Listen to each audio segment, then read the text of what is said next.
¿Qué? Vamos a hablar de economía. Y es que la situación macroeconómica en el planeta es un poco endeble.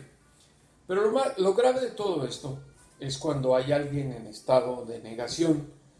que trata de manipular una realidad para sus beneficios. Y me refiero a Donald Trump. Toda la semana pasada y este fin de semana, especialistas en materia económica y bursátil, así como exfuncionarios de otros gobiernos que integraron el Departamento del Tesoro, han estado hablando de las señales que ya se están registrando en Estados Unidos de una posible recesión. Esto tiene que ver pues con los efectos que tiene desde el extranjero la baja en la producción en países como Alemania, como China, como en Italia, pero a su vez por las guerras comerciales que sin sentido ha lanzado Donald Trump y por la decisión de actuar de manera unilateral imponiendo aranceles comerciales a las exportaciones de otros países en actos que van contrario a lo que es la religión, si la llamamos así, del libre comercio, y que además es contraproducente para la filosofía o ideología capitalista que según se profesa en los Estados Unidos. Trump se niega a aceptar este tipo de realidad, se niega a aceptar que se ha equivocado y ahora asegura que los estadounidenses están cargados de dólares, que viven muy bien, que están gastando mucho, que es lo que se requiere para no mantener una economía llena de inflación. Y además ahora hace algo que pocas veces se había visto en los Estados Unidos: tratar de influir directamente con el Comité de Mercado Abierto de la Reserva Federal, que es el Banco Central estadounidense. Trump no solo quiere que bajen las tasas de interés de créditos interbancarios, sino que se atrevió a sugerir que el recorte sea de un punto porcentual. Esto obviamente sería bueno para el consumidor estadounidense, pero crearía una especie de burbuja inflacionaria que eventualmente provocaría el colapso económico en los Estados Unidos y los efectos en los mercados bursátiles serían altamente negativos,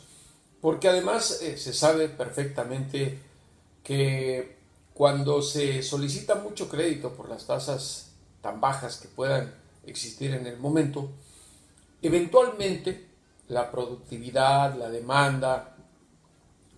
tiene impactos negativos y eso establece esa inflación. En este país se ha dado hace 11 años, en la economía global se ha registrado constantemente, en Asia, en Europa, en América Latina están los grandes casos de México y también de Argentina, que volvió a ser sacudido recientemente por estas contracciones macroeconómicas. Trump incluso promete subsidiar las ganancias de los trabajadores estadounidenses, aun cuando la tasa nacional de desempleo en Estados Unidos está por debajo del 4%, lo cual es altamente positivo, pero no se sabe hasta cuándo. Y este estado de negación de Donald Trump tiene un solo objetivo: mantener una economía sobre hilitos o agarrada de pinzas hasta los comicios del 3 de noviembre de 2020. Los estadounidenses siempre han votado por el interés de sus bolsillos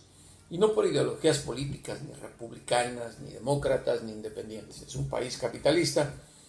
e incluso la gran mayoría de los votantes estadounidenses no están al día o al tanto de lo que ocurre en los mercados bursátiles, lo que ocurre en la capital de los Estados Unidos políticamente. Reaccionan al candidato que les hace la mejor oferta para mantener una estabilidad económica, y por ello Donald Trump incluso se atreve a tratar de manipular la independencia de la Reserva Federal, que se va a reunir el próximo mes de septiembre y que ya viene vaticinando un recorte a las tasas de crédito interbancario, aunque posiblemente no va a ser del punto porcentual como está tratando de manipular el presidente de los Estados Unidos. Y hablando de esta nación y su injerencia, y más allá de las fronteras y del Banco Central estadounidense, en Proceso publicamos esta semana 2 reportajes sobre cómo en el gobierno de Enrique Peña Nieto, en lugar de reducir, como había prometido el exmandatario, la mano de las agencias de inteligencia estadounidenses, las amplió. La CIA, el Pentágono, el Departamento de Seguridad Interior y el de Estado aprovecharon ese gobierno para ampliar sus redes de espionaje. La CIA, en coordinación con el desaparecido CISEN de Eugenio Imas, estableció un lazo de la supuesta lucha contra el terrorismo para que el gobierno mexicano espiara constantemente a gobiernos cuya representación diplomática en la capital mexicana funge para los intereses políticos, y me refiero a Rusia, a China e Irán. El gobierno mexicano, de acuerdo a los documentos publicados en Proceso, no solo seguía a sus diplomáticos, sino que le entregaba reportes constantemente a Washington sobre las maniobras de estas gentes en el territorio mexicano.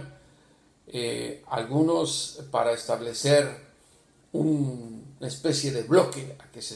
se fundara una mafia rusa en México con injerencia en Estados Unidos, al tráfico de personas de interés, como llama Estados Unidos, a potenciales terroristas. Y en el caso mexicano, pues la CIA abrió varios centros de fusión de inteligencia en colusión con el gobierno de Peña Nieto, 5 y una central en la Ciudad de México, para operar contra el crimen organizado. Pero se imaginan a la CIA solamente operando contra el crimen organizado.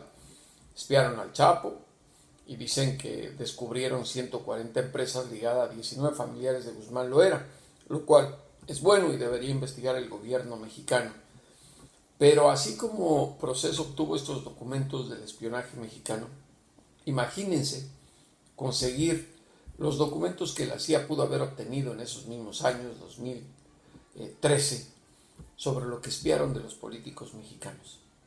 Estamos sorprendidos por lo poco que está descubriendo la Fiscalía General de la República sobre la corrupción. Y vuelvo a repetir el caso de Rosario Robles, lo que ya sabemos de los exgobernadores Duarte, pero la pregunta sería, ¿qué sabe la CIA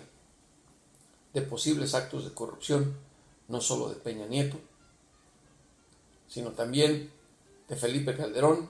de Luis Videgaray, de Miguel Ángel Osorio Chong, y la lista enorme de políticos que siempre hemos sospechado han hecho cosas muy sucias con el poder en México? Hasta la próxima, y como siempre, a los criminales y a los corruptos, que son políticos, devuélvanos a ese México que nos arrebataron.